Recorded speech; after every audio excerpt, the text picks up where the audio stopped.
this is principle, Bhajaniya Guna Vishishta. This is the best definition of Bhagavan. Generally, when we say Bhagavan, we say Supreme Personality of Godhead. And that's nice. It establishes that God is person. Thank you. Thank you. Thank you very much. But Jiva Goswami says that the best definition of Bhagavan is he's one who has a charming personality which draws us automatically toward him. He naturally attracts everything toward him. That is Bhagavan. The topmost quality of Bhagavan is whoever comes in his connection is charmed to serve him. No, you're breaking the place. It's charmed to serve him. In other words, it's like, there's a story about this, reminds me. Prabhupada met the Dai Nippon publisher. They published Prabhupada's books in Japan one time, some books. And they're all the executives met at a big table, and he asked the junior executive, he said, what is your desire? Because they introduced themselves to Prabhupada. Japanese are very systematic and exact.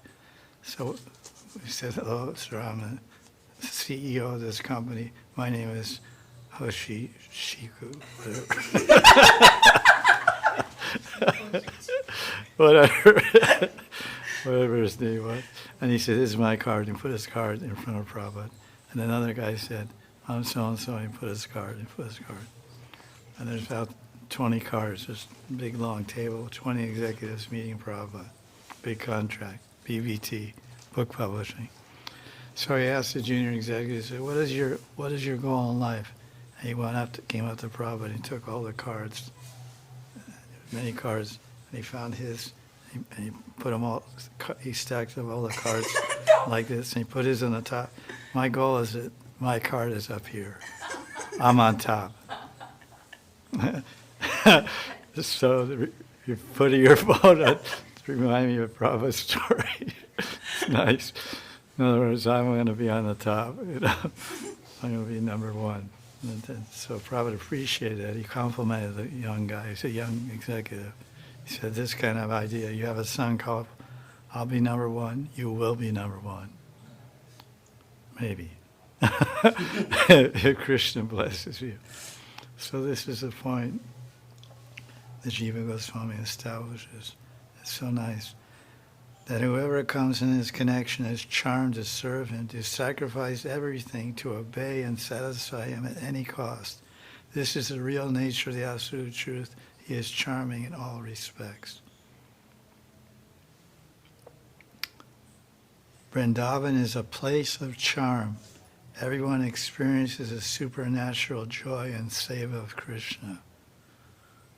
Isn't this nice? Vrindavan is a place of charm.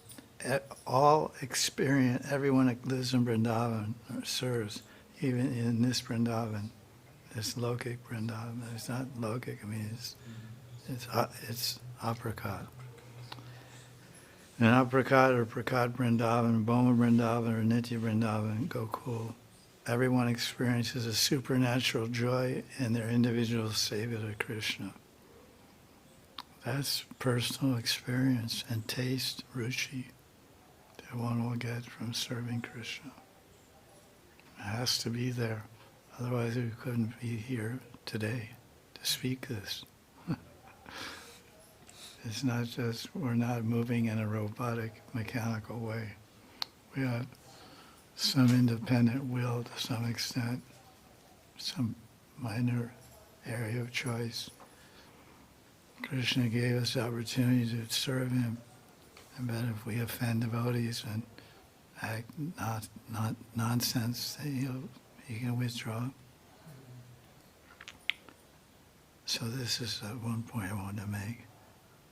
Bhajaniya Guna Vishishta. Jiva Goswami. Because, it's nice to start off with it. God is the greatest. But we know that since we're 2 years old. You know, every Christian, everybody knows God. God is a supreme being. He's the greatest. He's a controller. He's the creator, destroyer, maintainer. God, give us our daily bread. But the idea of God being beautiful, sweet, charming, irresistible, that's something organic. It's natural. It appeals to the heart. It reaches beyond intellect and beyond the measuring tendency of the mind. It touches the very substratum of our existence, which means our heart, how we feel. Feeling is a reality.